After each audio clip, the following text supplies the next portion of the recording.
me now? Who's gonna tear me down? Remember, this is my game. Yes, it is.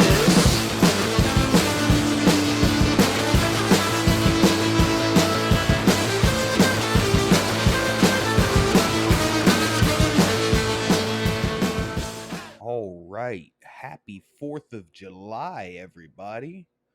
I'm going to keep this one a little bit shorter, a little bit sweeter. I know that people have a long day of day drinking and homemade fireworks ahead of them, so I want to make sure that you get to take care of business on that front. But with that being said, I'm here. Roger's down at the beach this weekend for the 4th of July. No big deal. He's having some fun, drinking Coronas on the beach, I'm sure. Good for him. So, what we're going to talk about today is the games that I've been playing over the past week or so. A little bit of 4th of July trivia and, some light, casual conversation. Maybe some funny anecdotes, nothing that will get the people going in any kind of way. I've been dividing the fan base a whole lot recently, so, maybe need to take the foot off the gas. But with that being said, if you are a part of the fan base I have divided, and you are very angry, I would love to hear about it. Please send an email to bradleyggwp@gmail.com. I would love to know how stupid you are. Thank you. So, like I said, let's just go ahead and jump into a couple little fun facts about the 4th of July you may not have been aware of. And then, nice, lighthearted, casual conversation. Just a few minutes of it, just because we're friends, right? You come and hang out with us every Monday. I hang out with you every Monday. I'm like your drunk uncle, right? We get along. So first fun fact, today there will be over 150 million glizzies eaten. Isn't that incredible? Assuming people can still afford to eat that many glizzies. I'm not a glizzy gobbler myself, but I'm sure that it is not abstained from inflation, even though it's literally just a bunch of pig snouts and dicks ground up with bugs and spiders and then shoved into a tube. Hey, love it or hate it, if you eat glizzies, you're a disgusting human being. I want no part of that. From the time I was a child, I knew better than to eat hot dogs. Never have, never will. If I see something shaped like a dick, I shoot it. I immediately, boom, right to holster. Boom, ready position. Boom. Self-defense situation. Anytime there is a tube of meat near my face or the face of a loved one. That's why I am a great protector. So keeping on in the nature of lighthearted fun facts and commentary, abortion is not a human right. Let's go ahead and get that out of the way, right? Obviously, there's been a lot of kickback and stirring up of the whole Roe v. Wade situation. And I'm not a super political person, honestly. I think politics are for losers and retards. No matter what side of the aisle you're on, you're most likely looking at what other people are doing in a way to find what they're doing foolish or regressive to the population and community so that you can avoid thinking about yourself with anywhere near that amount of critical thought, right? You're focused on everyone else to avoid thinking about yourself. And if that's not you, but you appreciate politics, right? I used to be that guy. When I was in high school, young, dumb, narcissist, like many of us are, I was really interested in politics because I always thought I was right and everyone else was wrong. And given an opportunity to have a debate, I would win because I'm commandeering vocally. And I have some logical points, but regardless, that's all in the past. I'm not saying I was right for doing any of that, or that's a good kind of person to be. I'm just saying it's a natural stage. I feel like we all go through that. But now, as an adult, I see that politics are a sham, and it really is the interest and hobby of losers. if you ever meet somebody who's really into politics, you should not spend time with that person. They are losers. They are not doing what they need to do. They're not taking care of business. People who take a great amount of interest in politics are typically narcissists, right? That's where you get all the jokes about saying, well, real communism never happened. It's one of the most egocentric statements anyone could ever make, right? You're saying over the hundreds and thousands of world leaders who have either taken influence from Marxism or have been outright Marxist and communist, they were not as smart and moral and ethical and competent as you are. So if you were in the seat, things would be completely different, right? That's what you're saying. That's a ridiculous statement to make. So overall, politics are for losers. The other kind of person who takes appreciation in politics are seeking power, right? And it doesn't even have to be political. You see this at work, from like a McDonald's to cops, right? Politicians, to business people. Lots of people are obsessed with gaining authority. And it's almost universally, or it is universally, the people who abuse it, right? The people who make shitty judgment calls and really get off on having that authority.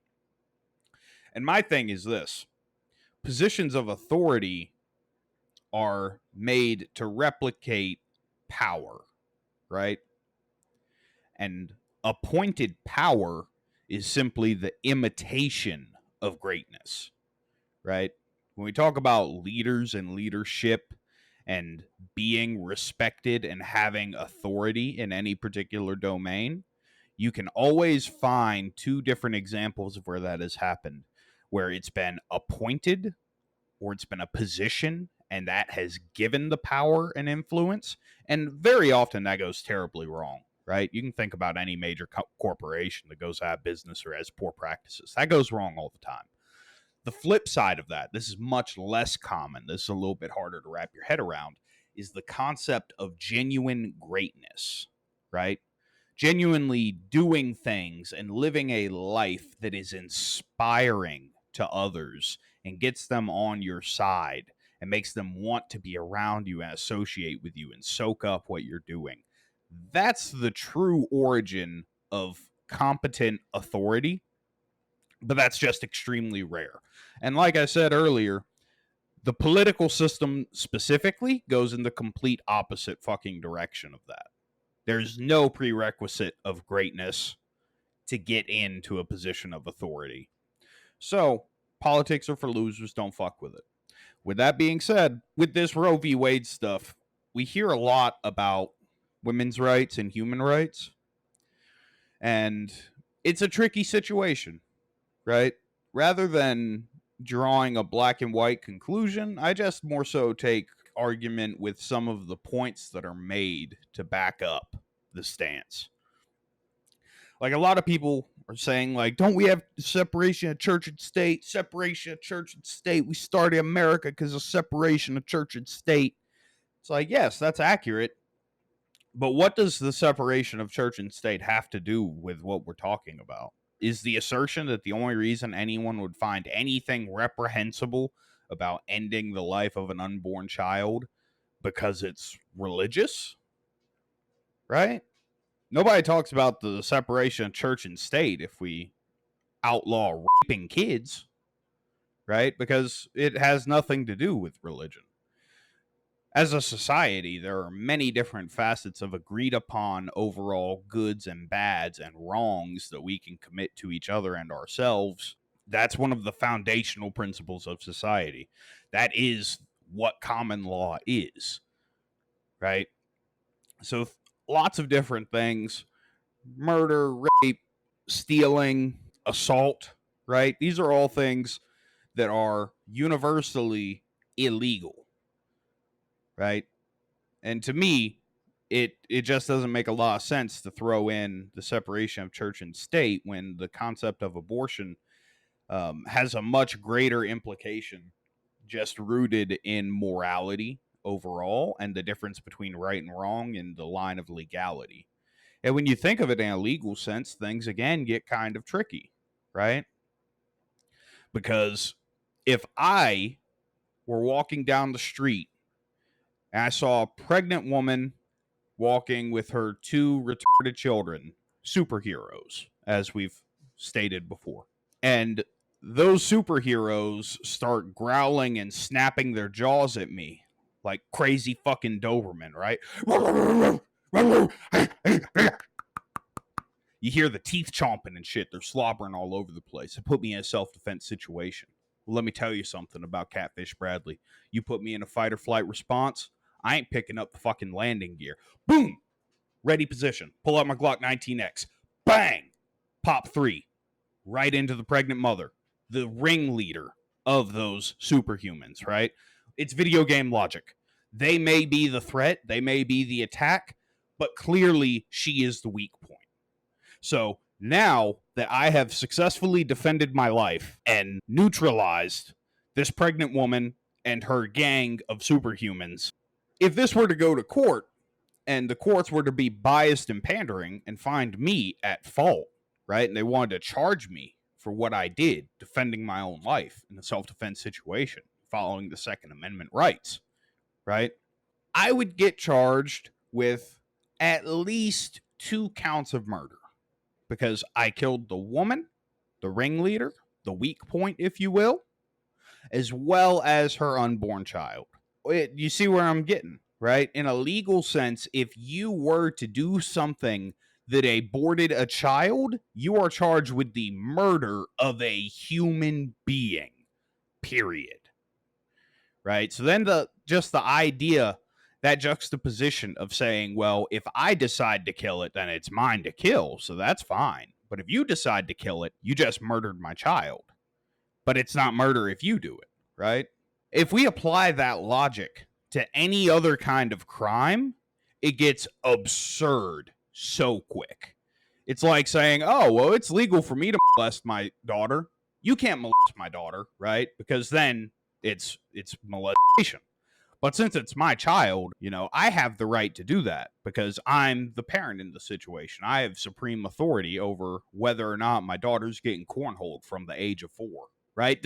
Doesn't that sound crazy? That doesn't make any sense. And before all the Twitter feminists start getting really mad, we're not looking for right or wrong. We're just talking about ideas. We're just bouncing stuff around. Another really stupid argument to me. Your program has been interrupted for an important experiment.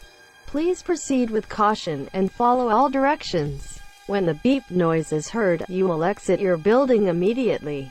After you have left the building, you will walk straight into the road and allow yourself to be hit. Ready? 1, 2, 3. Thank you for participating in this experiment.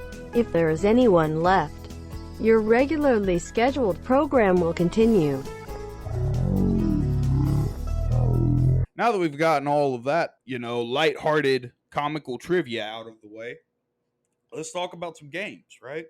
Short, sweet, and to the point, I promise, boys. So, Link's Awakening, I finished it. I absolutely love it. I might actually start another playthrough just to do it, because that game is the shit. If you're on the fence about Link's Awakening, definitely get it. If you've never heard of it, I would say maybe look up some gameplay or something. Video Game Donkey has a great video on it, like 5 minutes long, that really outlines the passion that went into the game and the impact it has on you. That might be a good place to look around. And if you don't like Link's Awakening, you can tune the fuck out. You can get out of here right now. Little glizzy gobbler, go ahead. If you don't like Link's Awakening, you're responsible for at least 148 million glizzies down the gullet today. Guaranteed. Another game I've been playing, I think it came out really recently, maybe like mid-June, right? But I started it a few days ago. Man, I've been having a good time with it. It's called Neon White, right? And it's basically a movement parkour speedrunning time trial type thing, right? Has some weird cringy influence in some other places, particularly with the dialogue. But honestly, we let that go because the style of the game is fantastic. The design of the game is genius. The gameplay loop is incredibly rewarding and enticing and kind of fosters you into becoming really good at the game in a way similar to Doom Eternal, right? Just to get bare minimum requirements and like progress in the game is almost by default going to be super easy. Like there's nothing to it. But now if you want to get all ace medals, right? That's a different thing. If you want to get all the developer time medals, that's a different thing. And you don't have to, but the game encourages you and makes it very accessible to do so. So I'm about halfway through with the game right now, and man, I've been loving it. It's so much fun. I can play it by myself. Roger started playing it, so I had a lot of fun playing with him, even though it's not co-op. Everything has a leaderboard, right? So just like going back and forth, helping each other, trying to figure out the most optimal path we can take so that we can both get dev or developer medals on the different courses and stuff. Super fun. There's a light amount of shooting, but for the most part, I would say it's more skill shots. You're either lining something up from way out or you're doing quick little flicks. It's not like you're gunning things down. It's more like that is a piece of the puzzle in the context of this movement platformer that by its nature rewards doing things quickly and being more optimized. And for me, a big thing is the soundtrack is done by Machine Girl. I'm a huge fan of Machine Girl. I don't like Machine Girl as much as Death Grips, right? But to be fair, that's because Machine Girl's body of work isn't quite as compelling. Like Wolf Girl, Gemini, what's that other one? Okay, yeah. So I pulled it up on my phone, and the albums I have and frequent from Machine Girl or Wolf Girl from 2014. That's probably my favorite. The Ugly Art, which I appreciate. I don't like it as much. It gets into a lot more vocal distortion, like metal or punk vocals and stuff like that. And while it's interesting, I just don't think it's as refined, right? A couple of the songs from the Neon White soundtrack, it does get into those vocals again, but it's used much more sparingly to elevate a much more traditional breakbeat soundtrack, right? Opposed to throwing together all of this shit that's super, super confusing, right? Don't get me wrong, I love that shit, but it has to grow on you, and the Ugly Art didn't grow on me in the same way. You Void Synthesizer, and then, of course, Because I'm Young, Arrogant, and Hate Everything You Stand For, which probably has my favorite album artwork. And Machine Girl overall just really fits the vibe of this game. Everything's really crazy and chaotic. There's a lot of influence from early 2000s games. Like every time you finish a mission, your little mission complete sign looks like it's straight out off of PlayStation 1. So with all that being said, the game is full of style, super addictive and fun. The dialogue's kind of dog shit. I would skip the majority of that, at least when you start the game. The story actually does flesh itself out in a meaningful way once you're into the actual missions and listening to dialogue between stages or after turning in things. But I would definitely skip it in the beginning. And the game makes it super fast and convenient to skip it. You just tap F and then it'll auto through everything, right? You can get right into the gameplay. So Neon White's great. Definitely fuck with that. New Wipe from Escape from Tarkov started a couple of days ago. I haven't played it a whole lot. Man, the game just feels so intense. Like the fear and panic in your heart, hearing those loud ass fucking gunshots and stompy clompy footsteps all the time. I used to be so used to it that it didn't phase me and I was super aggressive and just running and gunning, shutting people down. But now I'm like afraid. I'll be crouch walking for like 5 minutes behind a corner. Like it's just a whole experience. I love Escape from Tarkov. I would love to recommend it to anybody that wants to check it out, but honestly, you're probably gonna have a bad time. If you appreciate realism in shooters, or you love guns, or you love a good challenge, maybe look at Tarkov, but honestly, it's the final boss of shooters, right? But in a good way, in a very convincing and compelling way. The highest highs and the lowest lows in any video game experience belong to Escape from Tarkov, in my opinion. So, while it's early wipe, I've had a few raids, had some fun with it. I don't notice as many of the changes as I thought I would because I haven't played in 3 or 4 wipes. Like, I know they added the inertia system, but I can't really put my finger on it. I'm sure there's side by side comparisons where you could see it, but the game didn't feel very different to me. The only noticeable difference I've seen is really the addition of maps. I think it's Lighthouse, and maybe they've added one other by now. And a couple of small changes they've made with traders and the flea market and things like that. But overall, new wipe from Escape from Tarkov. I told you I was going to tell you about what I've been playing. I've been playing some Tarkov. Is what it is. Don't like it? Fight me about it. The Overwatch 2 beta is back. And for me, I like this beta a lot more than the first one. I don't know if that comes down to me being more, well, me and the people I'm playing with, usually Roger, sometimes Chris, the professional noob on TikTok. I don't know if it's us being better at Overwatch 2 because this is the second beta, which is possible, or if it's that the other people playing Overwatch 2 are better because it's the second beta. Also possible, probably both. Or third, that everybody playing the beta right now pre-ordered Overwatch 2. So unlike last time, where they put it behind a time wall where you had to watch Twitch streams of the beta for 4 hours to get instant access to a key, on one hand, that's a time investment. On the other hand, you couldn't pay to get it, right? So maybe you got lots more people who don't actually play Overwatch, or they haven't played in a long time, or they're little kids and stuff like that. They don't have money to buy the game. So those are the big things in my mind. Regardless, I'm having a much better time. Even when we lose, the games feel much closer and much more competitive. There's big moments, and it's a lot more engaging for me this time around. I'm not nearly as upset with Overwatch 2 as I was in the last beta. But with that being said, they really haven't done a whole lot. So for me, it's still fingers crossed for the PvE. And I was really bummed when they confirmed that Overwatch 2 ranked matchmaking is going to be based off of Overwatch 1. That pisses me off because I've been playing Overwatch for 3 or 4 years at this point. And essentially what happened was I overcommitted early on into competitive play. Didn't place as well as I should have, right? I think I was low gold, high silver. And then I had so much fun with Overwatch that I started inviting all of the other people I was playing Counter-Strike and stuff with to come play on Overwatch, right?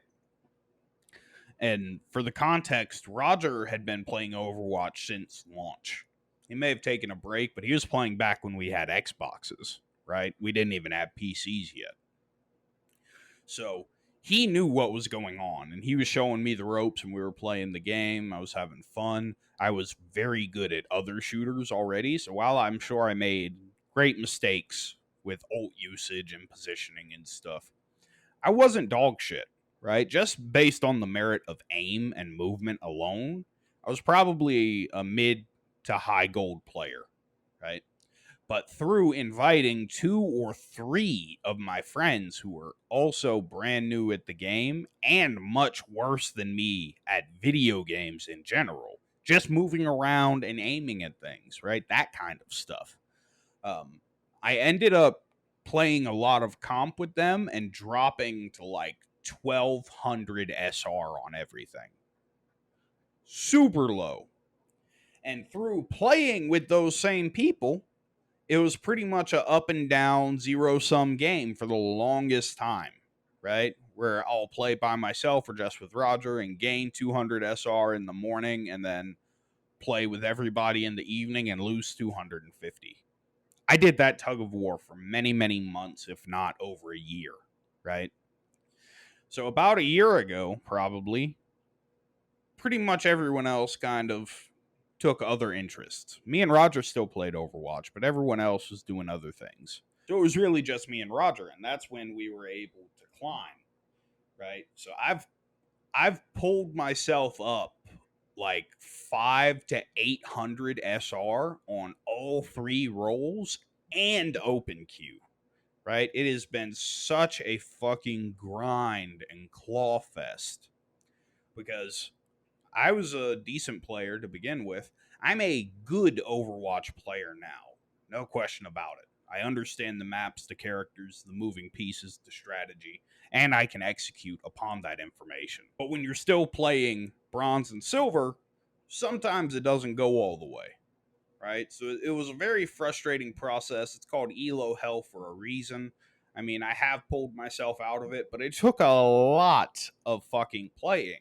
So what I was really looking forward to Overwatch 2 for the past 2 years, literally, was having an opportunity to replay my placement matches with just me or just me and Roger, where we can try our best, get where we get, and then from there start moving forward.